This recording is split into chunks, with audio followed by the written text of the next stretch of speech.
माननीय प्रधानमंत्री जी द्वारा जो पास किया गया किसान बिल, उसको लेकर कांग्रेस और अन्य वाम दलों ने जिस प्रकार लोगों के बीच में एक भ्रम की स्थिति बनाने का प्रयास किया है, उसी को दूर करने के लिए आज ये प्रेस वार्ता रखी गई है। इस प्रेस वार्ता को हमारे माननीय सांसद जी श्री रमेश विधूड़ी जी संबोधित करेंगे।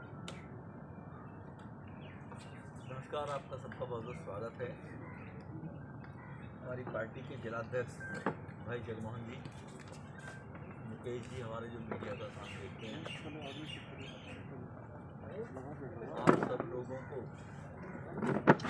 आज कष्ट दिया गया है। देश के अंदर कुछ लोग जो देश की आज़ादी से लेकर अभी तक स्वयं तो कुछ जनहित के और देश के राष्ट्र के बारे में कर नहीं पाए, क्योंकि उनको अपने भ्रष्टाचारों से अपने घरों को भरने से ही फुर्सत नहीं थी। देश का किसान आत्महत्या करता था। चर्चाएं होती थी देश के अंदर कि किसान क्यों आत्महत्याएं कर रहे हैं। इसीलिए देश के अंदर समय समय पर हर वर्ग के लोगों को उनके उत्थान के लिए कुछ ऐसे कानून बनाए जाएं कि जिससे वो लोग स्वावलंबी होकर अपना जीवन जी सकें। देश में माननीय प्रधानमंत्री मोदी जी के द्वारा किसानों के उत्थान के लिए ये बिल लाया गया है, क्योंकि माननीय प्रधानमंत्री जी ने 2014 में जब सरकार बनी थी, सरकार बनने के तुरंत बाद ओथ लेने से पहले ही सेंट्रल हॉल में कहा था, ये सरकार गरीबों को समर्पित सरकार है। देश में 86% लोग कृषि क्षेत्र से जुड़े हुए हैं, रोजी रोटी उनका व्यवसाय कृषि है। आप सब बड़ी प्रकार जानते हैं कि भारत कृषि प्रधान देश है। इसलिए समय के चलते चलते देश के अंदर अब किसानों के पास उनकी जो जोत की जमीन है वो भी धीरे धीरे कम होने लगी थी। आज जिसके दादा के पास 10 एकड़ जमीन थी, उनके पिताजी 4 भाई हो गए, वो 10 एकड़ जमीन 2.5 एकड़ में बट गई। फिर हमारी तीसरी पीढ़ी में आने के बाद वो अपने आप में 4 भाई, एक बेटे के एक पिता के हो गए चारों में से, तो वो 2.5 एकड़ और 4 जगह बांट दो, तो जमीन कहाँ बच गई। तो गरीब लोगों के लिए अब जिसके पास 1 एकड़ जमीन नहीं है, तो वो कहाँ तो बैल रखेगा और कहाँ से ट्रैक्टर खरीदेगा।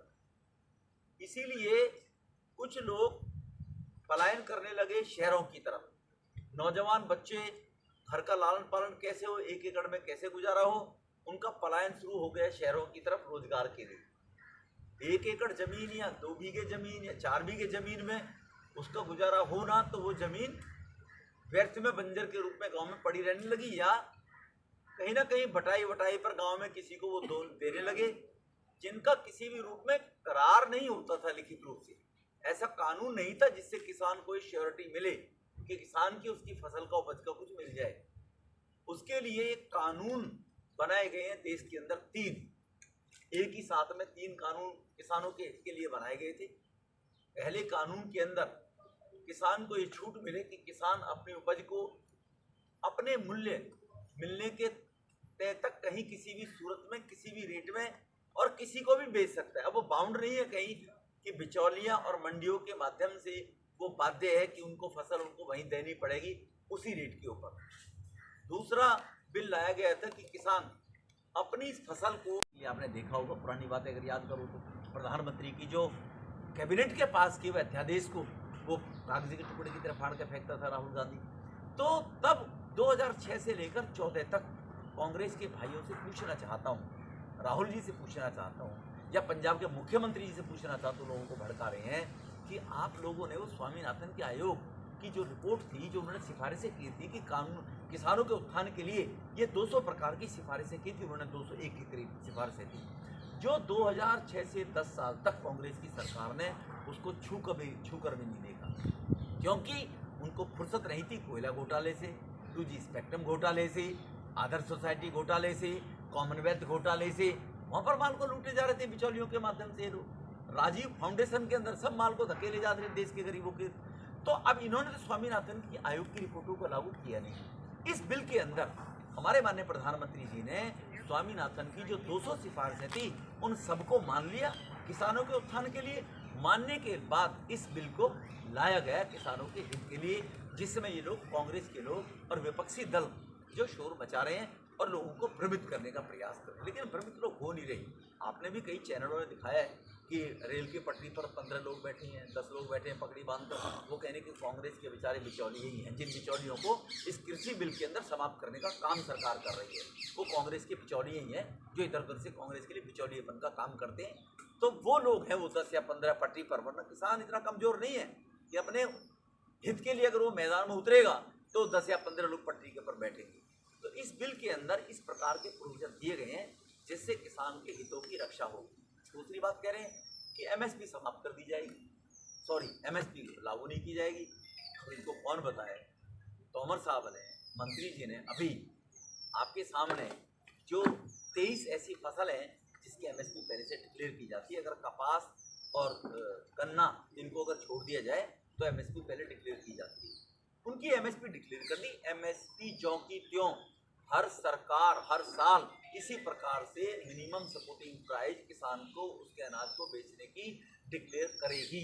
उसका देश के कानून के अंदर एक अलग से डिपार्टमेंट है, मंत्रालय है, जो पूरे देश में सर्वे करके ये प्राप्त करता है कि इस फसल कितनी पैदा हो गई है, इसकी किसान को सरकार के माध्यम से मिनिमम प्राइस कितनी दी जानी चाहिए।